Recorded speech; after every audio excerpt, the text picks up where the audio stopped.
Graduating class of 2009. Who would ever thought we'd make it here? We stand before you tonight faced with the difficult task of trying to say something that will keep your interest and hopefully even be meaningful to you. So bear with us and throw in a clap or two along the way. The class of 2009 is like a box of chocolates. You never know what you're going to get. We have a wide range of personalities. However, Ian and Seth Haynes look a lot alike. Ben and Sarah Isaac share some resemblance. Tempest and Azra Duffield share some qualities.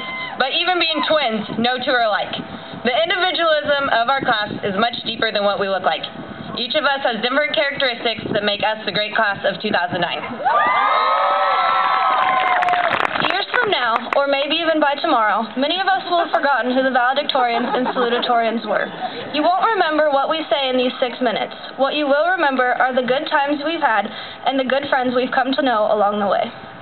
Really, it is all of you in the class of 2009 that have made these past 4 years unforgettable. Michael Mackay, the dances wouldn't have been the same without you. And where would our class be without Erica Taylor? We'd probably still be stuck in our freshman year. And we'd like to thank Eric Spears' parents for bringing him to school every day. Our class includes the 2009 state wrestling champ, Gabe Holcomb. Did you know that speed kills? Well, Zach Myers broke the single-game rushing yards records in football, the 100-meter record set in 1965 for track, and the 4x1 record. Wow. Yeah. Katie Hoffman, we had 4th hour together, didn't we? I'm not really sure. Maybe you were just stopping by, but we are glad you made it here today. Jake Wagner bases how long it takes him to get places on how much of Stairway to Heaven he listens to. Lee, how far do you think you got today? Probably about 8 minutes. Emily Leonard, we are glad that today's graduation didn't start at the same time as school, otherwise you would have never made it here in time.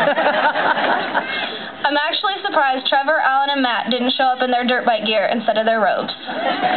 When we look back on high school, the times we remember most are the ones filled with laughter. Like when Tyler Gilly sang Dust in the Wind. I'm still not sure how he didn't win talent for Mr. CHS after that heartfelt performance.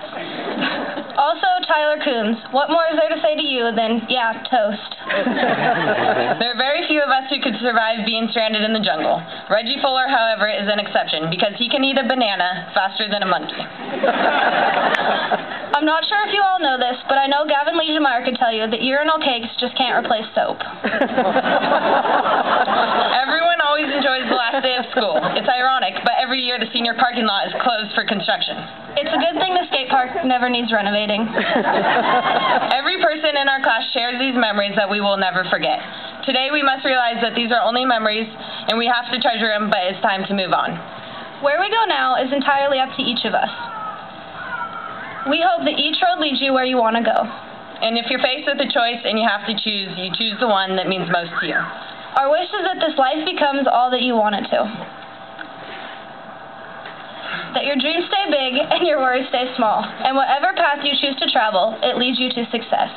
Success, like anything else, is relative. All of us are successful merely by being here today. None of us would be here today without the people who've supported us along the way. We'd like to take this time to thank all of the parents who have been there throughout the years, the relatives who have guided us with their wisdom, the friends who've been there through thick and thin, the teachers who have always taught with enthusiasm and the onset of humor. I'm sure we've taught them a thing or two as well. And the community members who've cheered us on at sporting events and donated their time and money.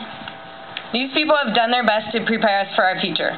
However, I don't think anyone could have prepared us for the feeling of standing here today, knowing that this is the end of a chapter in our lives and a new one is about to begin whether we are ready or not. And what is this graduation all about anyways? Or rather, why does it matter? Does it mark the inevitable transition from the comfort of high school to the real world? In other words, a sort of wake-up call that we have to finally get a clue. Or is it another excuse to go out and celebrate with our friends? Really, I'd like to think it's a little of both. Of course, we're confused, anxious, and a little sad even. Life is suddenly pulling us in several different directions, and we don't know where to go or who to turn to, because we're all in the same predicament. However, despite all of that, we've made it, and we're done. We've worked hard to get here, of course, some of us harder than others, and we've stressed out so much about little things that probably didn't matter anyway. But we can go on now with our lives and remember all the good times and the smiles and the lifelong friendships we've made along the way.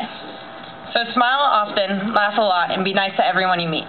Build yourself up when people try to break you down. Don't take anyone or anything for granted, because you never know when they might be gone forever. Above all, love your life. It's the only one you've got. Remember, you are braver than you believe, stronger than you seem, smarter than you think, and every little thing is going to be all right. So thank you, the grad class of 2009. You made it one heck of a ride.